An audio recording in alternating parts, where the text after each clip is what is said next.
السلام علیکم ورحمۃ اللہ وبرکاتہ۔ بسم اللہ الرحمن الرحیم۔ الحمد للہ رب العالمین والصلاة والسلام علی اشرف الانبیاء والمرسلین نبینا محمد وعلی آلہ وصحبہ اجمعین۔ اما بعد فاعوذ باللہ من الشیطان الرجیم۔ یا ایہا الذین آمنوا استجیبوا للہ وللرسول اذا دعاکم لما یحییکم وَاعْلَمُوا أَنَّ اللَّهَ يَحُولُ بَيْنَ الْمَرْءِ وَقَلْبِهِ وَأَنَّهُ إِلَيْهِ تُحْشَرُونَ۔ برادران اسلام، بزرگوں اور اسلامی بھائیوں، دعوت دین ضروری کیوں؟ یہ سوال ہے۔ اس کا مختصر سا جواب یہ ہے کہ دعوت دین ضروری اس لیے ہے کہ دنیا فساد سے بھر چکی ہے۔ عقیدے کا فساد، اخلاقیات کا فساد، بر و بحر دونوں کو دیکھ لیجئے، وہاں بھی فساد، اور احکام کے تعلق سے دیکھ لیجئے، اس کے اندر بھی فساد، صحابہ کے تعلق سے فساد، ناموس رسالت کے اندر فساد، جس اعتبار سے دیکھیں گے فساد ظاہر ہے۔ ظہر الفساد فی البر والبحر بما کسبت ایدی الناس لیذیقہم بعد الذی عملوا لعلہم یرجعون۔ فساد واضح ہے، لہذا دعوت دین کے بغیر اس فساد کو روکا جا سکتا ہے اور نہ ہی اس پر قدغن لگائی جا سکتی ہے۔ اس لیے دعوت دین ضروری ہے۔ مکہ میں بھی فساد عام تھا، کوئی بھی شعبہ زندگی ایسی نہیں تھی جس کے اندر فساد نہ ہو۔ اللہ رب العالمین نے ان کی ہدایت کے لیے جو رسول بھیجا ہے، تو آپ کا کام بھی دعوت ہی تھا۔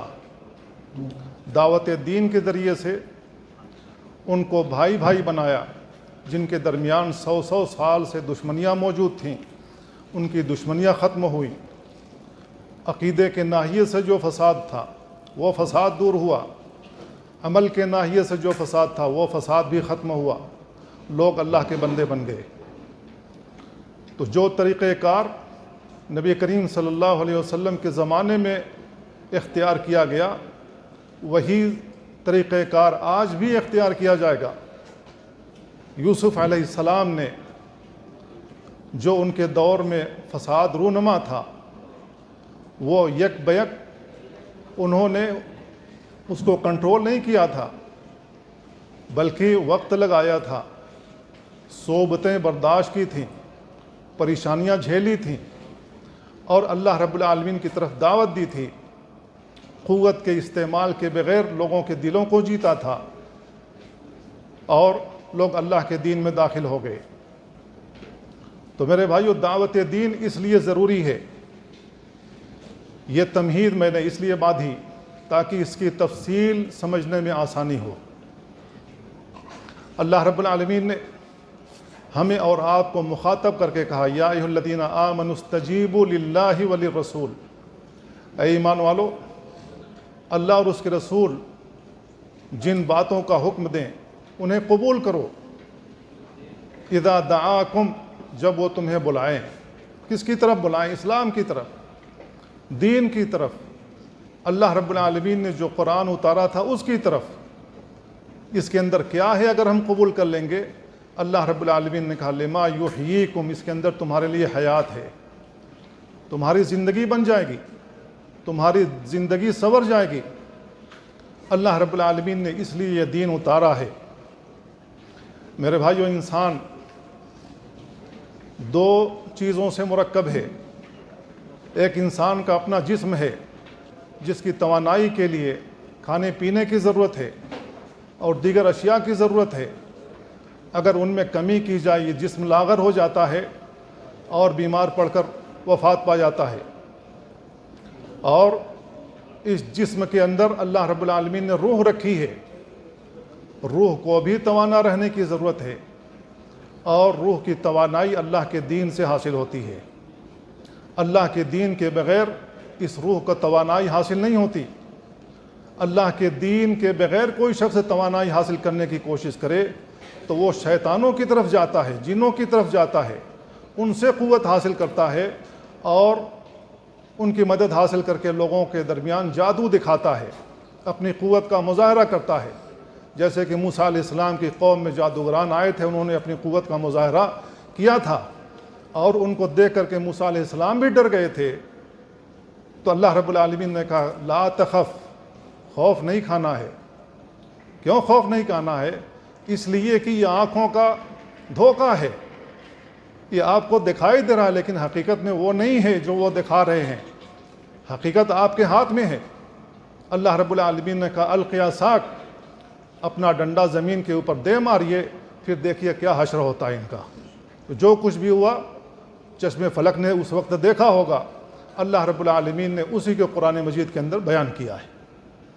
تو میرے بھائیو، تو اس روح کو توانا رکھنے کے لیے ضروری ہے اللہ کے دین کو قبول کیا جائے، اللہ رب العالمین کے اتارے ہوئے دین میں داخل ہو جائیں۔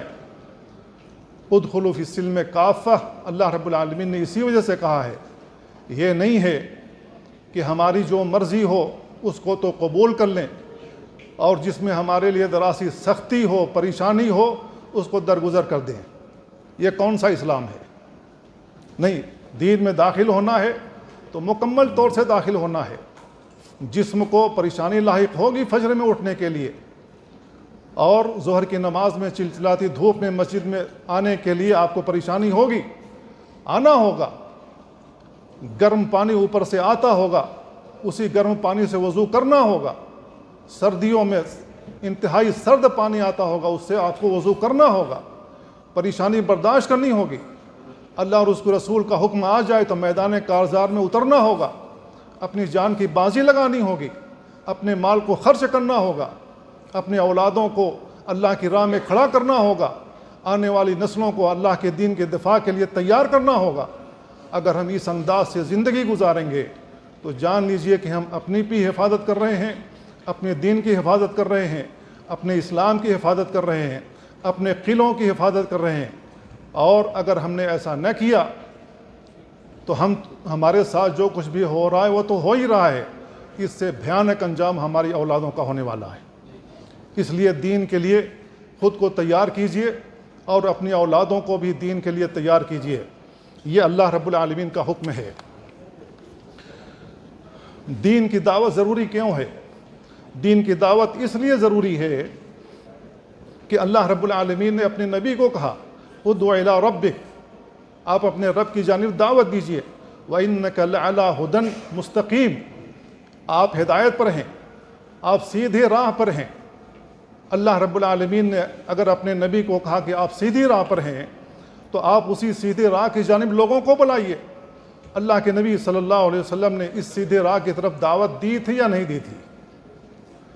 صفا پہاڑی پر چڑھے، اللہ رب العالمین کے حکم کے مطابق اللہ رب العالمین نے کہا دعوت دیجیے، آپ نے دعوت دی اپنی قوم کو، لوگوں کو بلایا اللہ رب العالمین کی جانب، اے لوگو میں تمہاری جانب رسول بنا کر کے بھیجا گیا ہوں، اور کیا تم جو کچھ بھی میں کہہ رہا ہوں اس کو تصدیق کرو گے؟ تو ان لوگوں نے کہا تھا کہ ہاں، آپ جو کچھ بھی کہیں گے ہم آپ کی باتوں کی تصدیق کرنے والے ہیں۔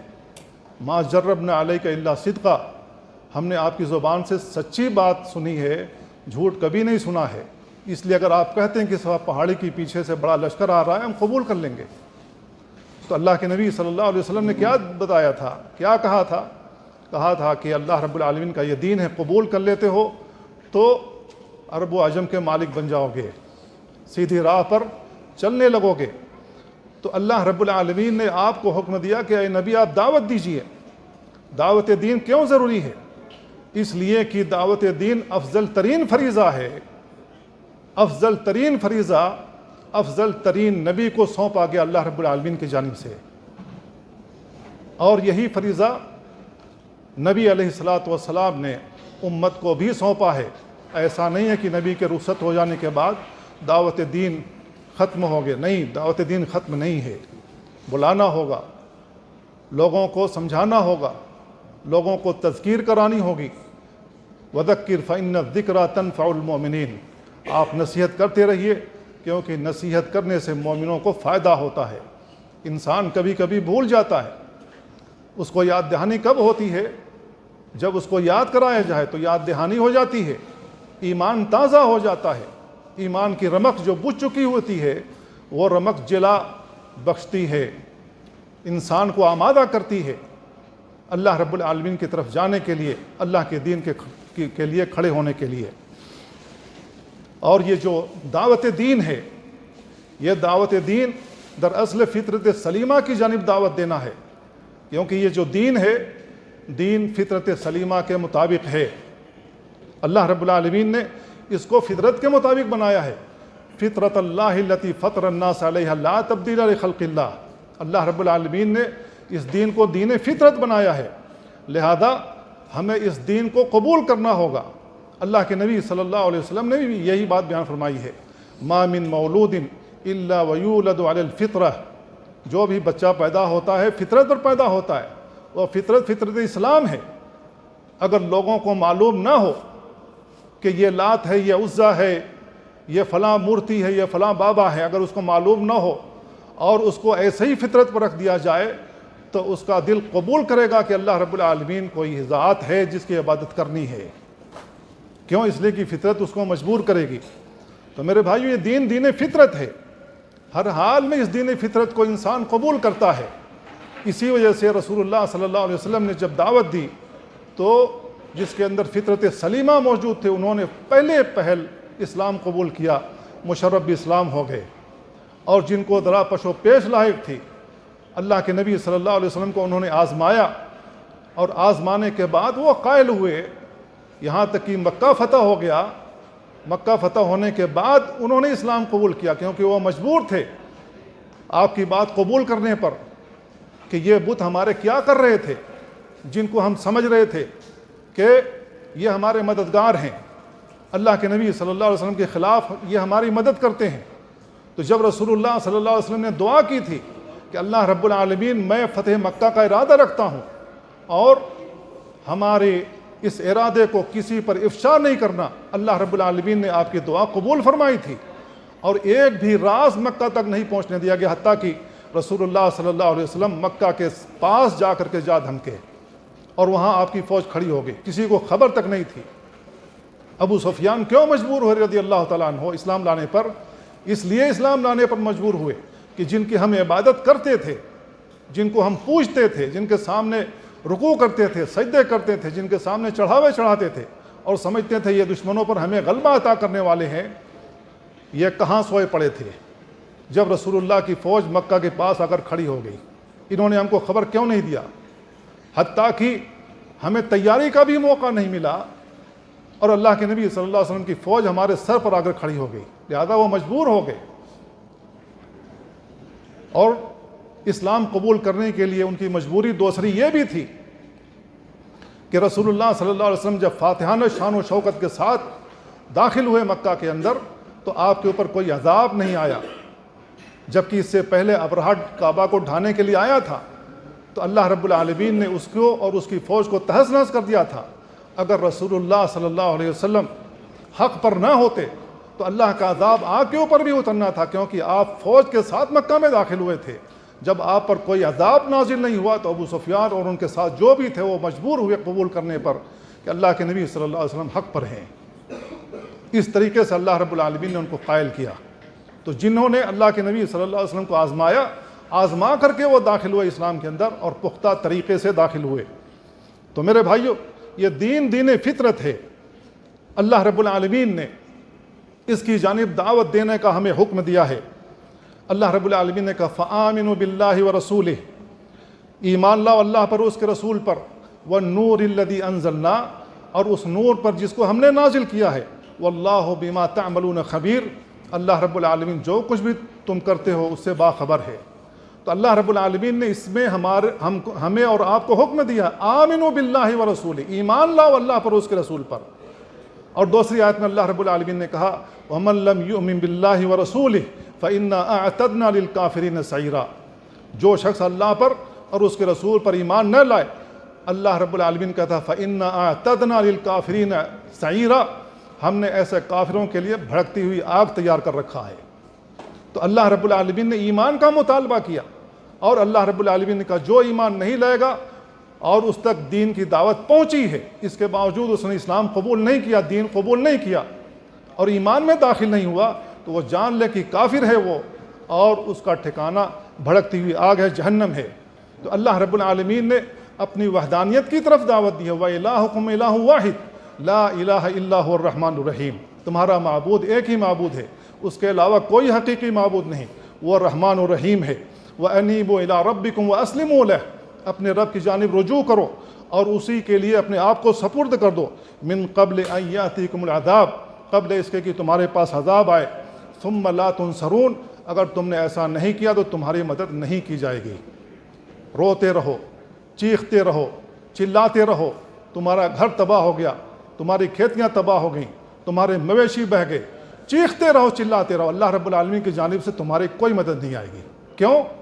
اس لیے کہ تم ایمان نہیں لائے اللہ رب العالمین پر۔ اللہ رب العالمین نے تمہیں مہلت دی تھی، اس کے باوجود تم نے اسلام قبول نہیں کیا۔ دوسری آیت میں اللہ رب العالمین نے کہا افمن شرح اللہ صدرہ للاسلام، اسلام کے لیے اللہ رب العالمین نے جس کا سینہ کھول دیا ہو، فہو علی نور من ربہ، اللہ رب العالمین کی جانب سے نور اس کے پاس موجود ہے۔ فویل للقاسیۃ قلوبہم من ذکر اللہ، جو اللہ کے ذکر کرنے سے غافل ہیں اور ان کا دل سخت ہو گیا ہے، وہ اللہ رب العالمین کا ذکر نہیں کرتے، اللہ کو یاد نہیں کرتے، اولئک فی ضلال مبین، وہ کھلی ہوئی گمراہی میں ہے۔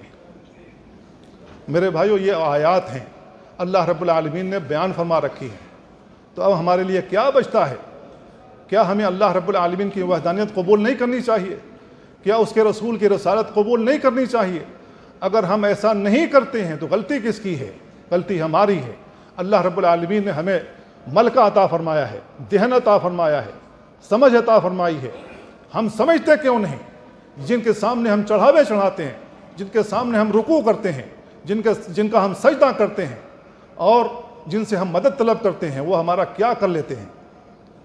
ہماری کیا بنا دیتے ہیں؟ ہماری کون سی چیز بگاڑ دیتے ہیں؟ ان کے ہاتھ میں کیا ہے؟ کیا انہوں نے آسمان پیدا کر لیا ہے؟ کیا انہوں نے زمین جیسی کوئی زمین بنا لی ہے؟ کیا وہ ایک مچھر پیدا کرنے پر قادر ہیں؟ اگر ان کے اندر یہ قوت موجود نہیں ہے تو تم اس کی عبادت کیوں کرتے ہو؟ کیا اتنی سمجھ بھی نہیں ہے ہمیں؟ جن کو ہم نے اپنے ہاتھوں سے دفنایا ہے ان کو حاجت روا مشکل کشا سمجھتے ہو، وہ اپنی مشکل کشائی نہیں کر سکے، وہ تمہاری مشکل کشائی کہاں سے کریں گے؟ محرم کا مہینہ چل رہا ہے، علی مشکل کشا ہے، حسین مشکل کشا ہے، حسین بھی شہید ہے، علی بھی شہید ہیں۔ جو اپنی مشکل نہیں دور کر سکے وہ آپ کی کیسے کر سکیں گے؟ جو اپنے خاندان کو نہیں بچا سکے وہ آپ کو کیسے بچا لیں گے؟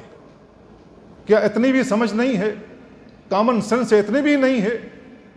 اگر اللہ رب العالمین نے قفل لگا دیا ہے ہمارے ذہنوں پر تو یہ ہماری گمراہی ہے۔ اللہ رب العالمین کی طرف رجوع کرنا چاہیے کہ اللہ رب العالمین ہمارے سینوں کو اسلام کے لیے کھول دے۔ تو ہمیں توحید ربوبیت کی جانب دعوت دینی ہے، کیونکہ اللہ رب العالمین رب ہے،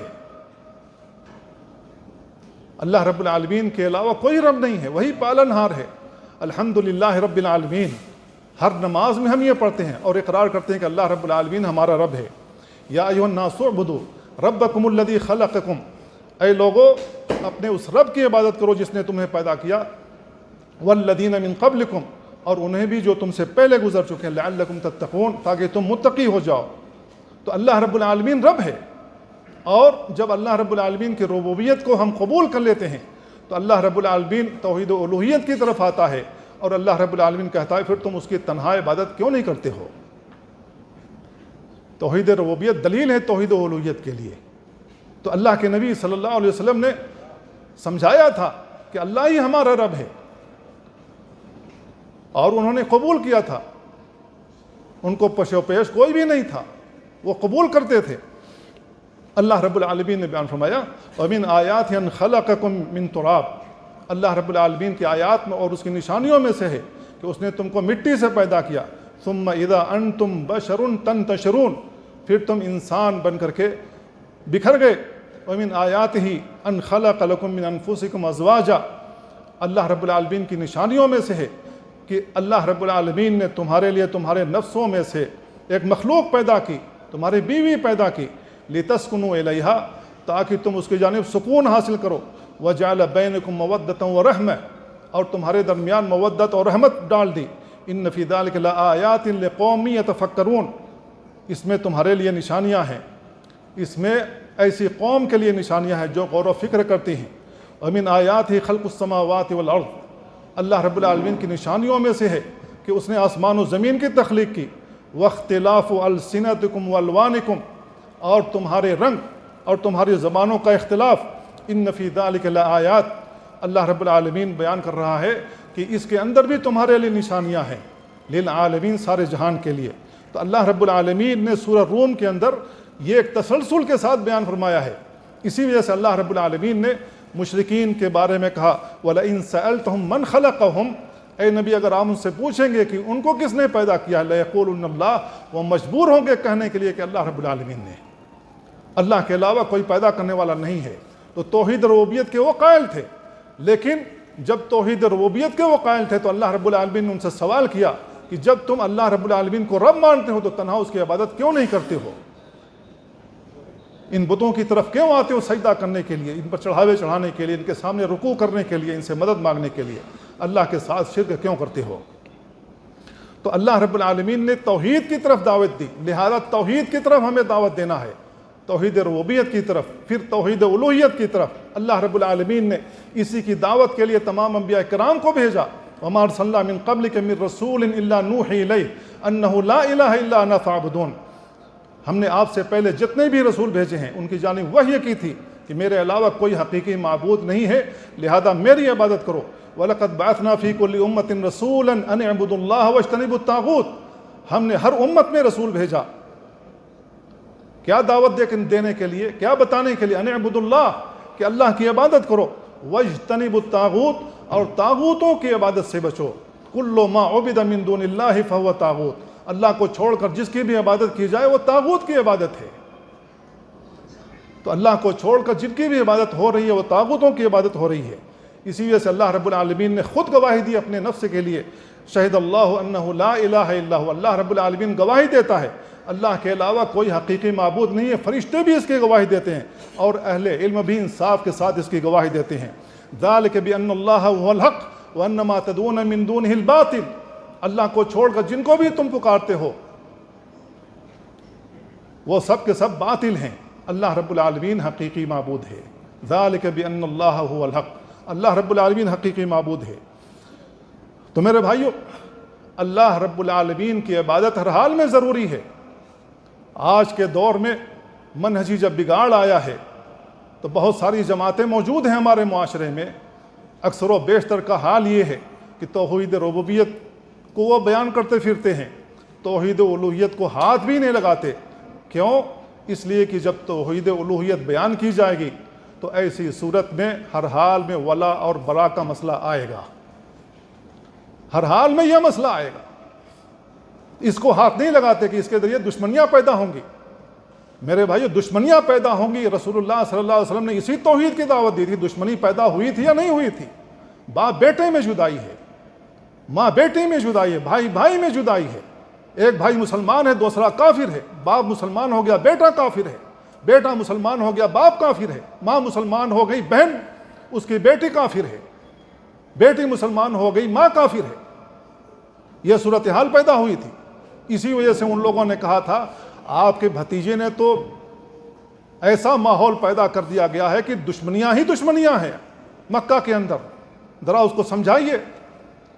اللہ کے نبی صلی اللہ علیہ وسلم کو سمجھایا گیا۔ اللہ کے نبی صلی اللہ علیہ وسلم نے کہا کہ یہ مشرکین میرے دائیں ہاتھ میں سورج رکھ دیں، بائیں ہاتھ میں چاند رکھ دیں اور کہیں میں رک جاؤں، رکنے والا نہیں ہوں۔ کیوں؟ اس لیے کہ اللہ کے نبی صلی اللہ علیہ وسلم کو اس پر یقین تھا اور اللہ رب العالمین کی جانب سے اتارے ہوئے اس دین کے اوپر مکمل یقین حاصل تھا کہ اللہ رب العالمین کی جانب سے ہے۔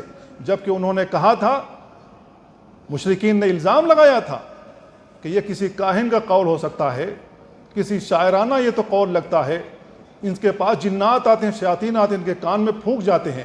اللہ رب العالمین نے سب کی تردید کی، وما هو بقول کاہن قلیلا ما تذکرون، سب کی تردید کی اللہ رب العالمین نے۔ تو میرے بھائیو، ہر حال میں توحید و الوہیت کی جانب بلانا ہوگا۔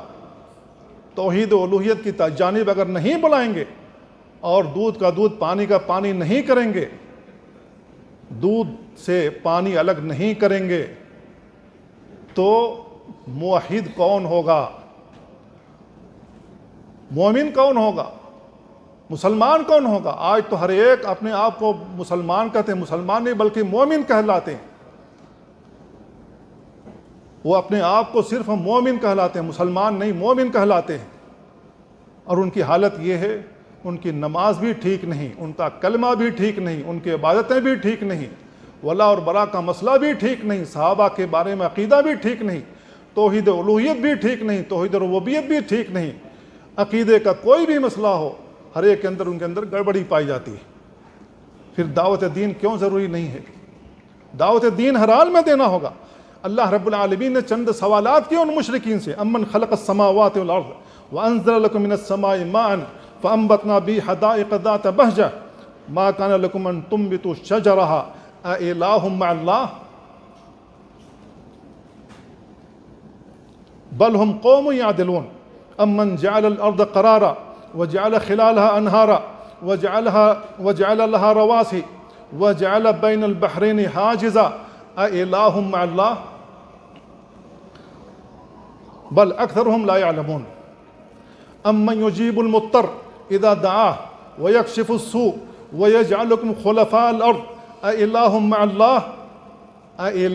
الله قليلا ما تذكرون امن يهديكم في ظلمات البر والبحر ومن يرسل الرياح بشرا بين يدي رحمته أإله مع الله۔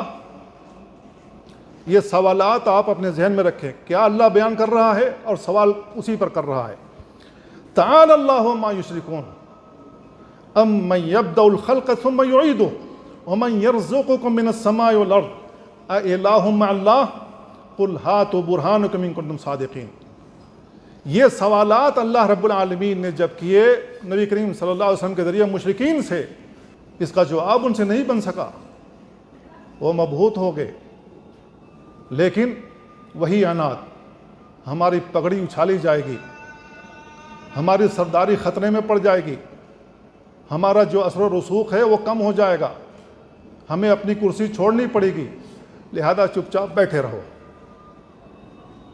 آج بھی یہی ہو رہا ہے، کل بھی یہی ہوا تھا۔ لوگ قبول کرنے کے لیے تیار کیوں نہیں ہیں؟ ان کو اپنی پگڑی پیاری ہے، ان کی اپنی ناموری پیاری ہے، اللہ رب العالمین کا دین نہیں پیارا ہے۔ اسی وجہ سے میں نے شروع میں کہا تھا کہ دین میں مکمل داخل ہونا ہے، اپنی مرضی کا نہیں کہ جو میرے لیے ٹھیک ہو وہ تو قبول ہے، جو میرے لیے مناسب نہیں ہے چپ چاپ بیٹھے رہو، یہ نہیں چلے گا۔ ختم ہو گیا شاید؟ تو نماز بعد بھی ہے، ختم کر دیں؟ اچھا چلیے جی، ابھی میں آدھے موضوع کو بھی نہیں بیان کر سکا۔ اللہ تعالیٰ سے دعا اللہ ہم ان باتوں کو سمجھنے اور ان پر عمل کرنے کی توفیق عطا فرمائے۔ صلی اللہ وسلم علی نبینا محمد وعلی آلہ وصحبہ اجمعین۔ السلام علیکم ورحمۃ اللہ۔